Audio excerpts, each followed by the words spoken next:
presents Roselia Martha Bledsoe to Bryan Kenneth Brooks. I do. Shake his hand.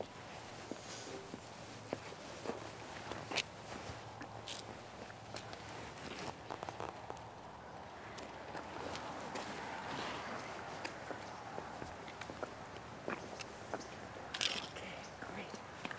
Oh, you can hold on to those if you want. Please sit down. Good. All right. Relaxed. All right, I'm going to start off with the general prayer, all right? Dear friends, we've come together in the presence of God to witness the marriage of Roselia and Bryan, to surround them with our prayers and to share in their joy.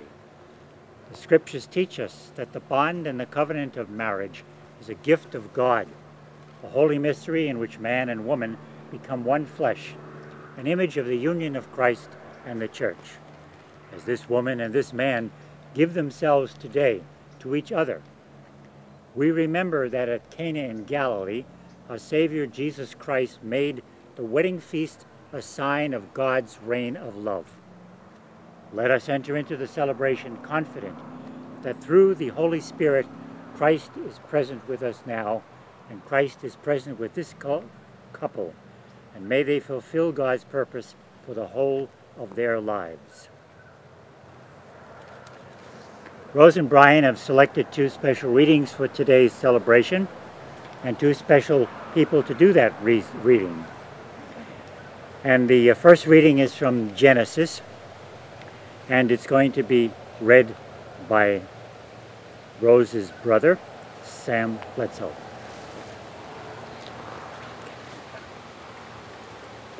A reading from the book of Genesis.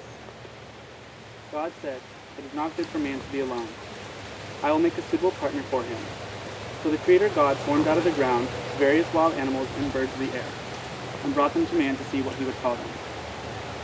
Whatever man would call them would be its name. The man gave names to the cattle, the birds of the air, and the wild animals. But none proved to be a suitable partner for man. So the Creator cast a deep sleep on the man, and while he was asleep, God took out one of his ribs and closed it up in the place of flesh. The Creator God then built up into a woman the rib that was taken from the man. When God brought her to the man said, "This one at last is bone of my bones and flesh of my flesh. This one shall be called woman, for out of man this one has been taken." That is why a couple leaves father and mother and clings to one another, and the two become one body. The word of the Lord. And the second special reading is a reading from Captain Corelli's Mandolin, a piece that's going to be read to us by Bryan's cousin, Josh Bowen, excuse me.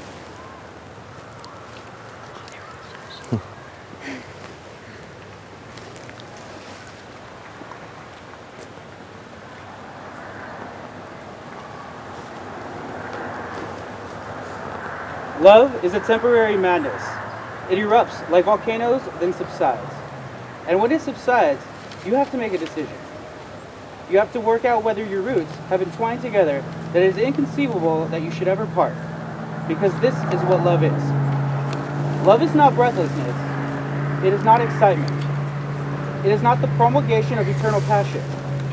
That is just being in love, which any fool can do. Love itself is what is left over when being in love has burned away. And this is both an art and a fortunate accident. Those that truly love have roots that grow toward each other underground.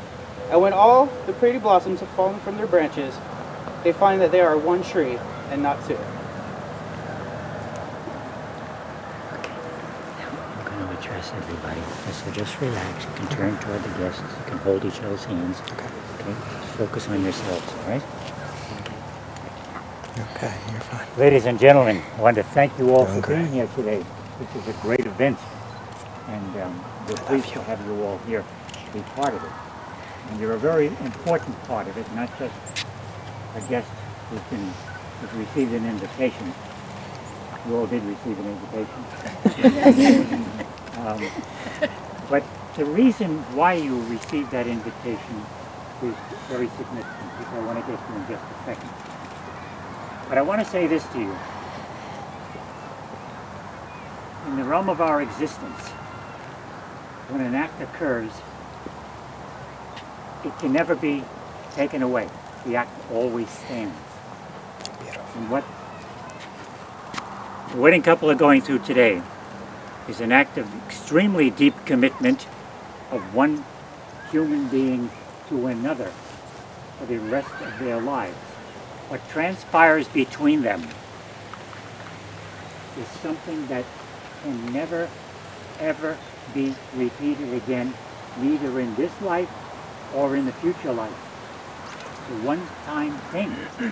And you and I are privileged to be here, to witness this, to be more than witness, to be part of it. Each of you are here because there's some little feature about you, some little value, some virtue that they know about, that attracted you to them and them to you. And that little piece of you lives inside of them now and will throughout their lives. You'll recognize how frequently you think about your parents or your grandparents and so forth, about unique things they did. Those things become part of you, and you imitate them through the rest of your life. And they're always a model for you. And so in that same way, that little piece of you, the experience that you have shared, is part of them and will live long after many of us have passed away. That's what makes you so relevant to what's going on today.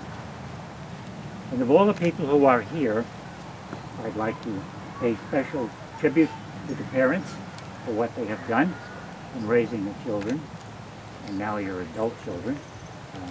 Presumably they were good and easy to raise. What you have before you now, two fine adults. And the reason they're that way is because you distinguished between right and wrong. You taught them virtues that you were given from your grandparents and so on down the line. You taught them a system of values, what's important, respect for human beings, a sense of morality, a sense of guilt. I hope that sounds bad. But guilt is really important because without guilt you can't have morality. Without morality you can't do the right thing. And we're deeply indebted to you for what you've done there. That's a deep amount of work. So we tend to take it for granted being a parent, but a parent's job is enormous as you look back on it over the years.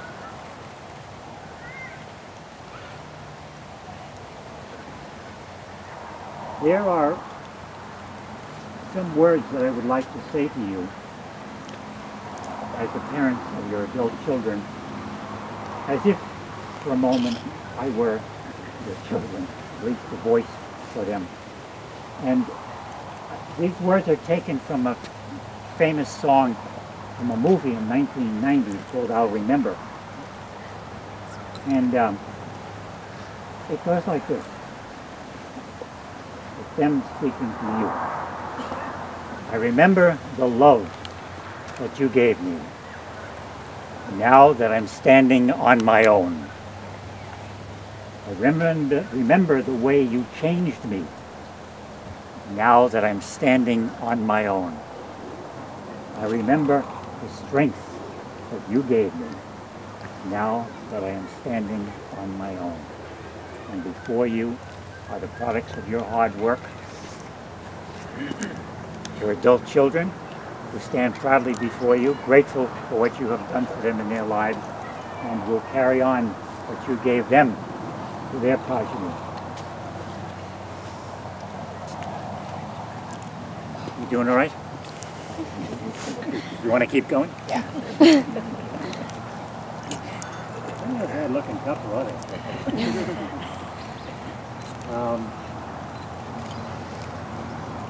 There is a famous psychologist, you may have come across him in school if you took communication classes and so forth. It's Leo Buscaglia, who since has passed away. But Buscaglia was very, very much involved in relationship therapy. And he said, in his later years, he said, you know, you find the best person you can to marry. and then you pray. Until you come to realize that becoming the best person is what you as an individual have to do. Each bride and the groom have to become the best possible persons that they can be in this life. And when they do that, their unity will retain itself and will stay close and tight. And I think that they've got a pretty good start, because I do have couples send me a little blurb about themselves, before the marriage, and I thought this was right on target with what Leo was saying. In a note that Rose wrote, she said, "Bryan makes me a better person." Isn't that what marriage is about? Making each other better. And Bryan had this to say, which is a very important phrase: "I can't imagine living life without her." Father Murray, a Jesuit, wrote, and we did a lot of marriage work, and he said, in looking for somebody, you don't look for somebody you love, you look for somebody you can't live without. It makes a big distinction, and you guys have got it right on target. I'd like to say this to you, very little in the wedding, because it's not appropriate, but a couple of things to be useful to you. There are a number of people who go through life and wind up at the very end of it with a life that's been unlived. And I don't ever want that to happen to you. Never miss the opportunity to live life as it comes along. You don't need to be rich for that or anything, but you do have to be a unit working together. And you will be successful in that. One little thing I'd like to tell you also is that in order to help you accomplish that, I would advise you very, very strongly to read. Read a lot about marriage. Don't take it for granted. These folks out here will tell you the advantages. Knowing where you're going is important. Knowing how to solve the upcoming problems, inevitable, helps. So just keep reading every year, magazine articles, books, and so forth. And just to tell you something that you'll remember into the future, I want to tell you the story of being prepared. And it's a story taken from the Buddhist tradition about three cousins, Changsu, Lisu, and Lawatsu. Lawatsu being the very youngest of them. They were out hiking one day for a long time in the forest. And then they stopped at a certain point to rest because it was late in the day and getting to be time to go back. So they chatted for a while and so forth, and finally decided, gotta go. And there was a river flowing this way that they had to cross to get back. So Lisu got up and he walked over to the edge of the water, took a deep breath, took off across the water. And young Lawatsu turned suddenly and he couldn't believe what he had just seen. Lisu had walked across the top of the water. He didn't go in. And then Changsu walked over to the edge. And Changsu took a deep breath and off he went, exactly the same way. By this time, Lawatsu doesn't know what he's going to do because he can't possibly do that. They never touched the water. So he knelt down where he was and he meditated. And he meditated until he felt like he had enough strength that I'm going to do it no matter what. So he went over to the edge, took a deep breath, and he took off across the water. And no sooner did he take off across the river, and down he went into the river. And on the other side of the river, Changsu turned to Lisu and he said to him, "Do you think we ought to tell him where the stepping stones are?" And it's those stepping stones that, if he knew that, he wouldn't fall into the water. Stepping stones are the books, the understanding and knowledge you accumulate as you go through your life. And you have a lot of knowledge, unknown to yourself at this point, but you do have an enormous amount. So Keep that as a constant. There was a traveler one day who stopped in a small town. Had a little motel at the end, was the only place he could stay in the city. That wasn't even a city, it was just a town. And he got up in a bright morning like this and he took a long walk for himself. And when he got toward the far end of the town, he saw two people sitting on the side. And he kind of looked, wondering what was going on there. And the closer he got, the more he understood what was going on. And when he reached the couple, the man looked up and said, "Sir, have you a few coins?" And the woman said, "Sir, just a few, please." And the traveler was taken back because he had nothing. And he said, "I'm terribly sorry." He said, I left everything I have way back there at that hotel. I'm awfully sorry." And then he continued to walk on. Then all of a sudden he stopped, turned around, and he came back to them. And he asked them, "What is it you're sitting on?" And the man looked up at him and he said, "It's an old box. It's been here all the years I've been begging." And the traveler asked him, "Have you ever opened it?" He said, "No, it's just a piece of wood to sit on. Not a box, a full box." So the traveler said, "Would you mind if we tried to open it?" So they looked at each other and thought, well, they didn't have a lot to do that day. So they said, "All right." So they stood up and they began to kick around the bottom of the box because the rain and the snow had piled the dirt up against it. So they kept on doing it and started rocking it back and forth for all the years it was laying there. And they rocked it and finally got it free enough. And when they did, the three of them bent down and they picked up the edge of the box, and sure enough, it was a complete box. And they lifted it all the way up and they opened it completely, and the three of them stood there staring into the box. The box was filled with gold. And I'm the traveler passing through your lives, telling you that there is a box of gold within you. Don't sit at it through your lives together. You have great riches built into you by Almighty God, by your parents, by what you have learned from them, and apply it to each other, and by all means be loving toward one another. But you are well endowed with good information. It's going to take a while to pull it out. As you age, you'll pull more and more out. But that's what if you can remember those two stories, that'll help. Now we got to marry them. Okay?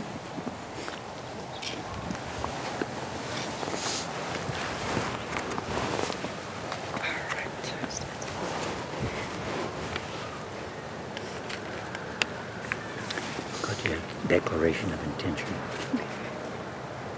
Before God and His congregation, I ask you to affirm your willingness to enter this covenant of marriage and to share all the joys and sorrows of this new relationship, whatever the future may hold. Bryan, will you have Rose to be your wife, and will you love her faithfully as long as you both shall live?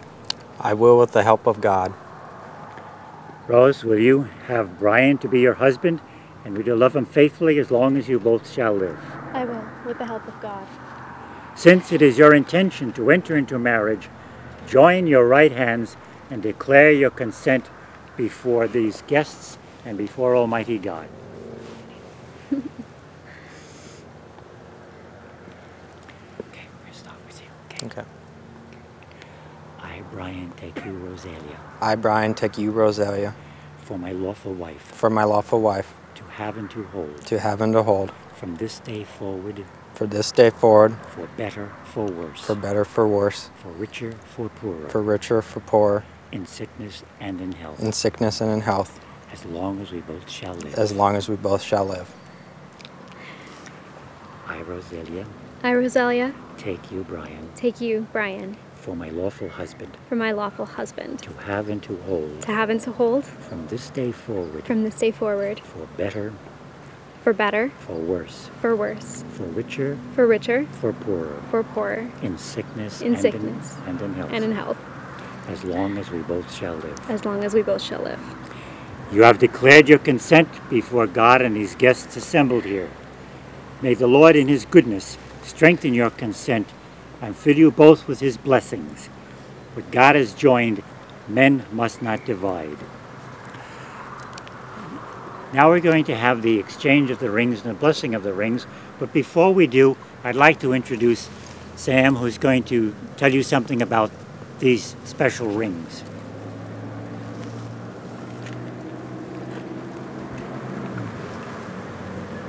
Today, Bryan and Rosie will be married. They have chosen to speak Claddagh rings as their ceremony.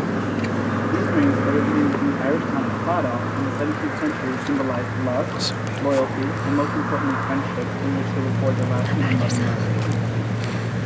However, these rings are not merely wedding rings, which can be worn before marriage to signify a person's status of relationship. Worn on the right hand, they signify being single when the heart is turned outward, and in a relationship when the heart is turned inward. On the left hand, however, they signify betrothal when the heart is turned outward, and marriage when the heart is turned inward. I think we'll try it afterwards. Rose has worn a Claddagh ring for Yeah, I'm 4 just gonna years put it and on Bryan here. for 2. And they were engaged, Bryan and Rose, or Bryan replaced Rose's old sterling Claddagh with her engagement ring, carrying on the tradition where sweethearts will purchase Claddagh rings for one another. So she will add a wedding band to her ring as an Italian tradition. And today the Claddagh Rose Unless you wanna purchased for switch Bryan it will now. also be replaced with a newer, Unless you more want to durable switch it Claddagh. around. As the rings have been close together in this box, may their owners be close. As the rings will endure through time, may their marriage bear fruit.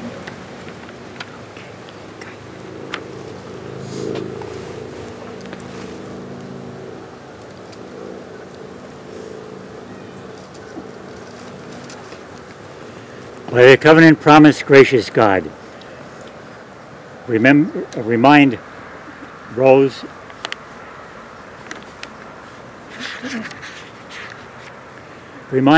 and Bryan of your encircling love and unending faithfulness, that in all their life together they may know joy and peace in one another.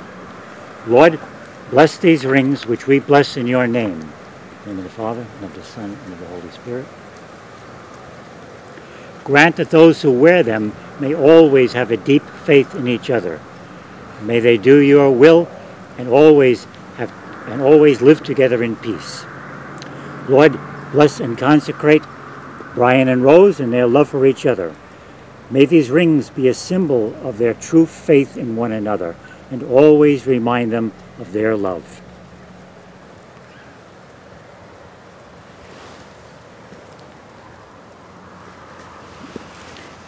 Rose, I give you this ring Rose, I give you this ring as a sign of my love and faithfulness. as my sign of my love and faithfulness.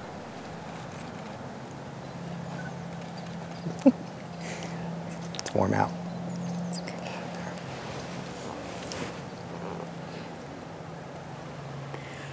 Bryan, I give you this ring Bryan, I give you this ring as a sign of my love and faithfulness. as a sign of my love and faithfulness. We'll do it later.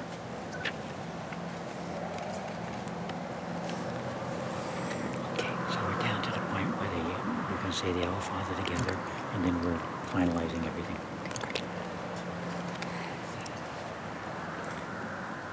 Let us pray together for Rose and for Bryan and for ourselves in the words that Jesus taught us. Our Father, Father, who art in heaven, hallowed be thy name. Thy kingdom come, thy will be done, on earth as it is in heaven. Give us this day our daily bread, and forgive us our trespasses, as we forgive those who trespass against us. And lead us not into temptation, but deliver us from evil. Deliver us, Lord, from every evil, and grant us peace in our day. In your mercy, keep us free from sin, and protect us from all anxiety, as we wait in joyful hope for the coming of our Savior, Jesus Christ. For the kingdom, the power, and the glory are yours, now and forever. Amen. I'm going to use an Irish prayer, okay? And I'm going to turn you toward it and ask them if they'll stand up. Ladies and gentlemen, we're virtually at the end of the ceremony, and this is the part where the priest extends his hands over their heads and goes through the final blessing and the nuptial blessing and pronounces them husband and wife. But I was wondering if you would like to join me while I say the prayer and extend your hand in prayer or in good wishes, if you'd like. Okay? And by the way, this prayer is coming from Celtic tradition, the Anam Cara, which means soul friend.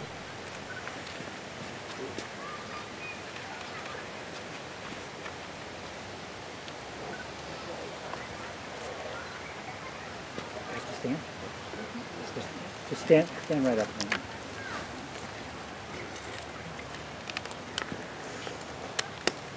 Rose and Bryan, may the light of your souls guide you in your marriage. May the light of the souls bless the work you do together with the secret love and warmth of your hearts. May each of you see in what you do the beauty of your own soul, and may the sacredness of your union bring healing, light, and renewal to both you and your family. May your relationship never weary you.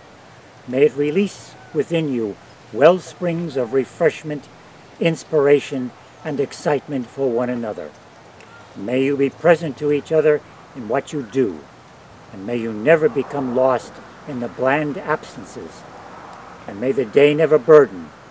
May dawn find you awake and alert, approaching your new day with dreams, possibilities, and promises. May evening find you gracious and fulfilled with one another.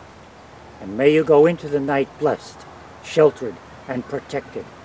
And may your souls calm, console, and renew each other. On this special day, I wish to you the goodness of the old and the best of the new. And this we ask through Christ our Lord. Amen.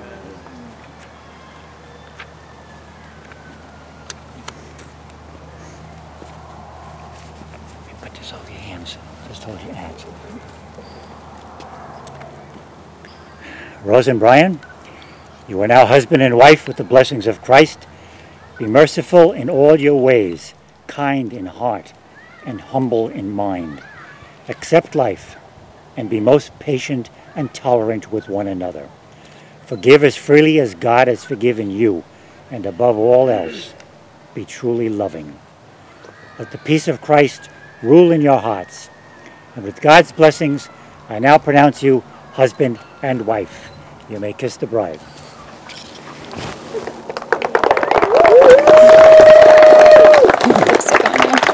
It's okay. For the first time, I present to you Mr. and Mrs. Brooks.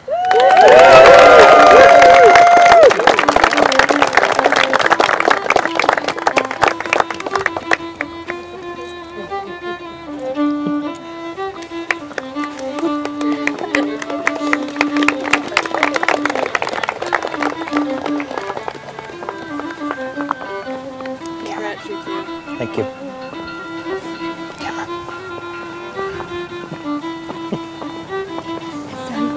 You did great. Hubby. I don't know where we're going. We're gonna walk up around. Okay, well, you gotta do pictures still, so. We're going all the way up, or are we just gonna go over there?